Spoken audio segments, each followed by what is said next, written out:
I'm 28 years old, and my wife is 27. We've been married for 6 years now.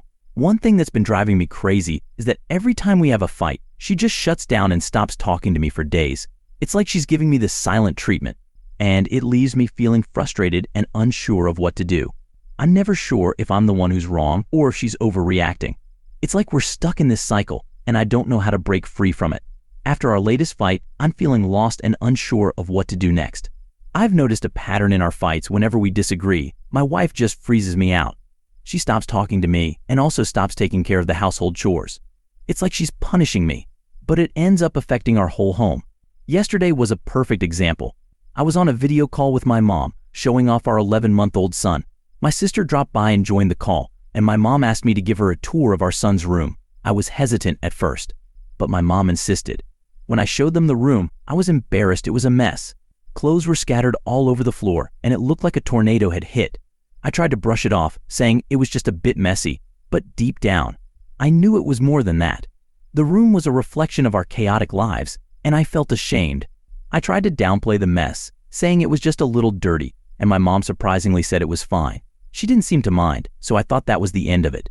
But when I turned off the camera and turned to my wife, who was cooking in the kitchen, I could sense her tension. She was visibly upset, and I asked her what was wrong. She snapped at me. Why did you show my mom the room? I was taken aback, thinking she was overreacting. I reminded her that my mom hadn't said anything about it. So why was she making a big deal out of it? But that just set her off. She started screaming at me, her voice echoing through the house. I shot back. If you were so embarrassed about the room, maybe you should have cleaned it up before I showed it to my mom. I knew it was a harsh thing to say, but I was frustrated that she was blowing things out of proportion. She glared at me, her anger simmering just below the surface, and spat out, "I'll clean it up now." She stormed over to the stove, turned the heat down to a bare minimum, and started picking up the clothes, her movements sharp and jerky. I knew she was still fuming, and I was getting hungrier by the minute. I approached her, trying to break the silence, and asked, "How much longer until the food is ready?" But she just ignored me, refusing to even acknowledge my presence. I was frustrated and starving, so I took out my phone and ordered a burger online. I didn't bother talking to her again, and she didn't bother making me anything the next day. The silence between us was deafening, and it seemed like she was determined to punish me for who knows how long. The next day, I was still reeling from our fight and the cold shoulder she was giving me. I felt isolated and alone, since I'm in a country where I don't have any family or support system. She, on the other hand, is surrounded by her close-knit family. She works at her brother's office, alongside her sister and cousin. Feeling desperate for some guidance and support, I decided to call her brother and mom to our house and lay out the whole situation before them. I told them about our fight, about how she'd stopped talking to me and was punishing me with silence. But I also shared some deeper concerns, how she'd slapped me 4 times in the past, and how just the day before, she'd intentionally poked her nails into my arm when we were arguing over our son. I was shaken by her behavior, and I wanted her family to know what was really going on behind closed doors.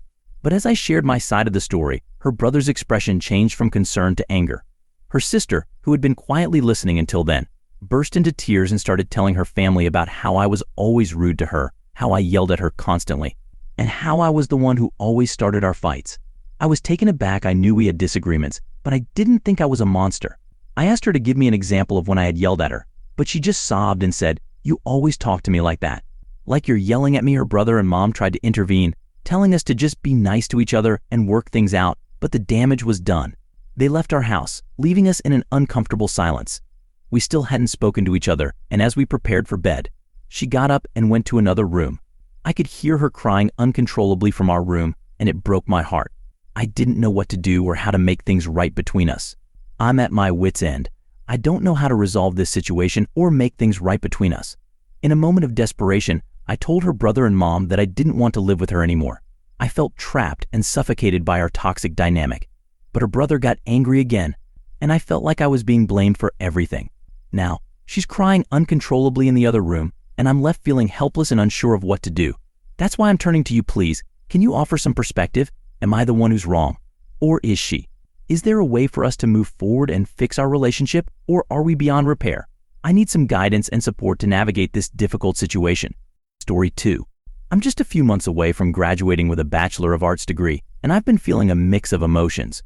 On one hand, I'm excited to finally finish my studies and start this new chapter of my life. On the other hand, I'm terrified about the big move I've been planning with my boyfriend. We're talking about relocating to a new state, which is about a 2-hour flight or a 12-hour drive away from everything I've ever known.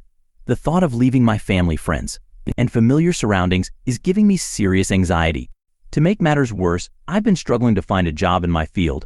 I've been applying to countless positions, but no one seems to be biting. I'm starting to worry that I'll graduate without a clear direction or a steady income. The pressure is mounting, and I'm feeling overwhelmed. I've been trying to focus on the positive aspects of this move. I'll get to start fresh, explore a new city, and build a life with my boyfriend. But the anxiety and uncertainty are making it hard for me to see the bright side right now. Just when I thought things couldn't get more complicated, I received an unexpected job offer in the city where my boyfriend lives. The job is in animal health sales, which is a field I'm passionate about since I've worked with animals for a while now. However, I have zero experience in sales, which is a major part of the job. I'm torn between my excitement about the opportunity and my doubts about whether I'd be any good at sales. The job pays pretty well, especially for a graduate position, which is a big plus. But I'm really struggling to decide if this is the right fit for me. I've always been interested in animal health, but sales is a whole different ballgame. I'm worried that I'll hate the job or be terrible at it, which would be a nightmare. I've been thinking about the skills I've developed while working with animals: communication, empathy, problem solving, and wondering if they could translate to sales. But I still can't shake off the feeling of uncertainty. I don't know what to expect from this industry or if I'll enjoy the work. I'm afraid of committing to something that might not be right for me. The unknowns of this industry are keeping me up at night. I have no idea what a typical day in animal health sales would look like, what kind of challenges I'd face, or if I'd even enjoy the work. I'm worried that I'll hate the job or worse, be terrible at it. The thought of being stuck in a career that doesn't fulfill me is daunting. But it's not just the job itself that's causing me distress. My anxiety about moving is still simmering beneath the surface. I'm consumed by guilt when I think about leaving my elderly dog with my parents. She's been my constant companion for years, and the thought of missing out on the last years of her life is heartbreaking. I know my parents will take good care of her, but it's hard to shake off the feeling of abandonment. With all these emotions swirling inside me, I'm struggling to make a decision about the job. Part of me thinks it's a great opportunity, but another part is screaming to stay close to home and be with my dog. I feel like I'm being pulled in two different directions, and I don't know which way to go. Should I take the job and start a new life with my boyfriend, or should I prioritize my relationship with my dog and stay put? I'm torn, and I don't know what to do. I'm at a loss for what to do. I've been weighing the pros and cons, trying to make a decision, but my mind is a jumble of emotions and doubts. I feel like I'm standing at a crossroads with no clear direction in sight. I'm desperate for guidance, for someone to offer a fresh perspective or some words of wisdom. That's why I'm turning to you, Reddit community, for help. I know I'm not alone in feeling this way, and I'm hoping that someone out there can offer some advice or support. Have any of you been in a similar situation? How did you make your decision? What factors did you consider? I'm grateful for any help or advice you can offer. I'm feeling stuck, and I need a push in the right direction. Thank you in advance for taking the time to read my post and share your thoughts.